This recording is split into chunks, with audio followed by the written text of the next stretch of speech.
What's going on, guys? Kaiger here. Today we're going to talk about which class should you pick in Legends of Mushroom. So very quickly, at the very beginning, you choose your class. Towards the beginning, you upgrade your mushroom, and then at level 30 you get to pick your actual class.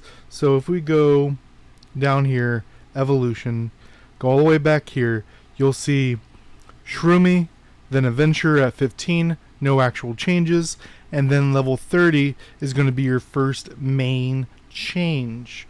So Warrior right here is going to focus on being the brawler, being tankier, just doing some good decent damage on their basic attack.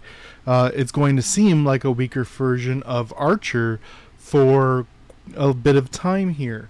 Archer is trying to get combo and attack bonus, things like this, and just do more damage on their basic attacks.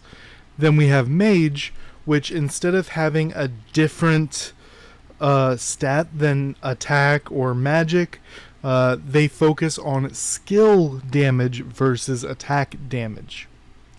So at this level, at level 30, Mage is going to help you out the most because you're still progressing the early levels. They're going to do good AoE damage and going to help you progress at that point.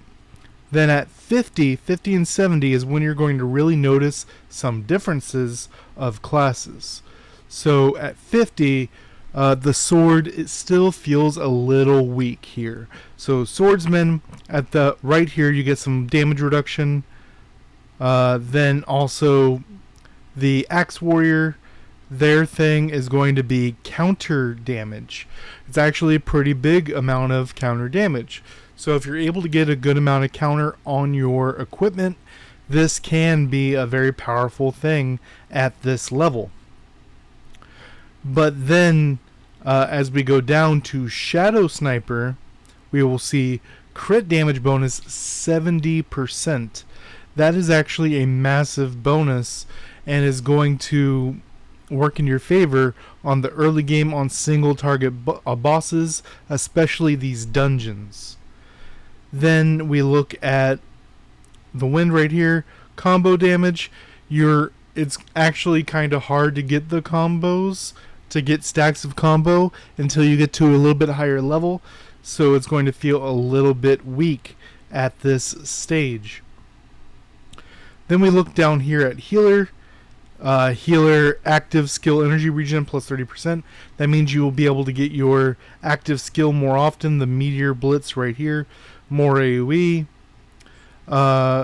Extend the duration of basic attack stuns on target, 30% for 5 seconds, and then you get it faster, so you have more stuff going than other players, especially as other people are still working on getting more pals and skills.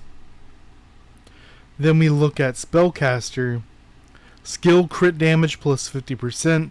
It just feels a little bit weaker than the Archer version of this at this level. Then we look at level 7. As far as which one I think you should go for 50.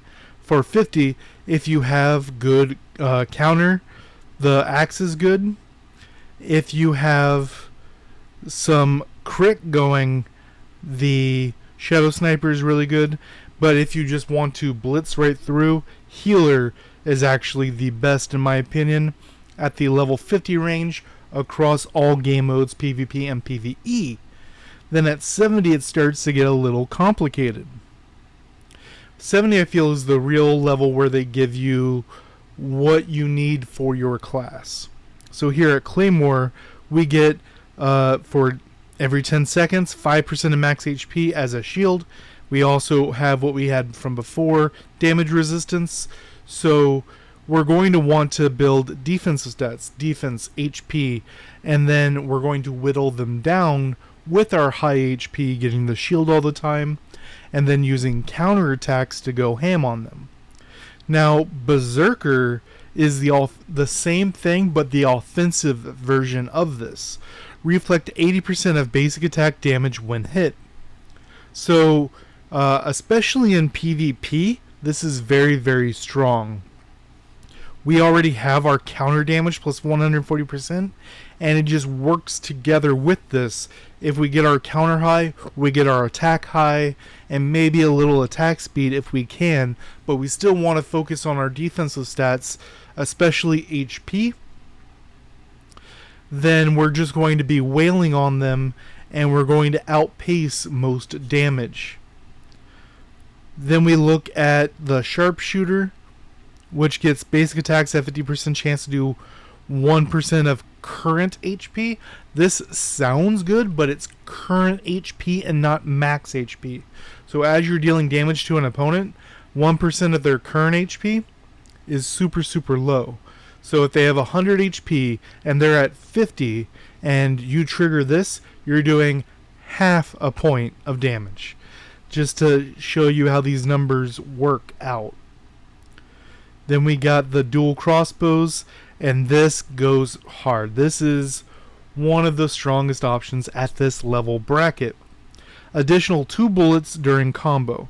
So we already have combo damage with a huge combo multiplier, and then 2 additional bullets during combo. This is going to be very, very good across all game modes. Chronomancer, prolong active skill, excluding Blitz Assault by 50%. So it's going to make the debuffs and things you're doing go. So we have our active skill right here, and then we have the skills that we use on trigger. They're labeled weird, but this is going to work on the skill page skills, not Meteor Blitz right here. Prolonging their effects, this can be strong depending on the skills that you have and what you're working into. Last but not least would be the Storm Priest. Active skills deal 80% extra damage to targets under 50%. So this is a strong thing. It's just when you're at this level, generally people are going to have the mount going, and as you see, mount is going to give a lot of evasion. So extra attacks do a whole lot more in PvP. Whereas PvE, the mage that we just looked at is very, very strong, allowing you to really beat some boss stages that you probably shouldn't at that level. As far as which ones I think are the best, Chronomancer, it'll depend on what skills you have at the time. Storm Priest, really, really good at PvE. And then Dual Crossbow and Berserker. I would say Berserker is probably the best at PvP at this level bracket. And then Dual Crossbow is even, if not better, in all game modes. So we're looking at Storm Priest. Chronomancer is pretty good if you have high skills. Then Dual Crossbow and Berserker. Then level 100 and Awaken. Awaken is being added later this week. We will go over those once we get some testing. But level 100, we're looking at the Swordmaster here. Increase damage resistance by 2% for every 10% of lost HP. This works with your shield. It also stacks with the 10% right there, making you a little bit tankier. Then Warmonger increases attack by 3% for every 10% HP lost.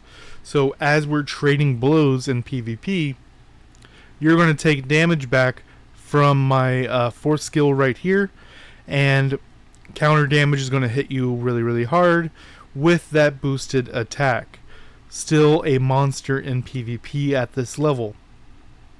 Shadowhunter, after a critical hit, boosts attack by 40%. So at this point, Shadowhunter is feeling very, very weak. It feels like it needs a buff at this point. It can be good in single target boss monsters, or monsters that don't really lose HP, but we don't really have that in the game right now. Arrow God, fire 2 bullets during basic attack.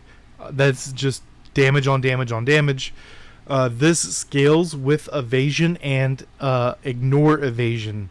So as your opponent gets more evasion, doing more attacks gives you more chance to hit them during that time. So we're going to want attack, combo, ignore evasion, combo damage. Just is going to do very, very well in all game modes. Holy Guide. Every one stun triggers reduces the cooldown of all active skills by 0.3 seconds.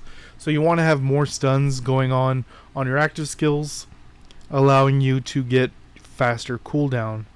Then we have the Bishop. Next basic attack deals additional 100% damage after using an active skill. So this can be a very, very, very powerful class if you use your skills on off auto and use them yourself. A lot of people just let auto do its thing, so a lot of people won't be going in that direction. But in PvE, it can really kill some people with that bonus. We will be looking at the Awaken levels later this week once they are released, but the entire line down here for Spellcaster, very, very powerful for PvE. We have Dual Crossbow, which is really strong, all the way up to Arrow God for all game modes, and Berserker and the Warmonger for PvP. Let me know what you guys think down below. Until next time, guys.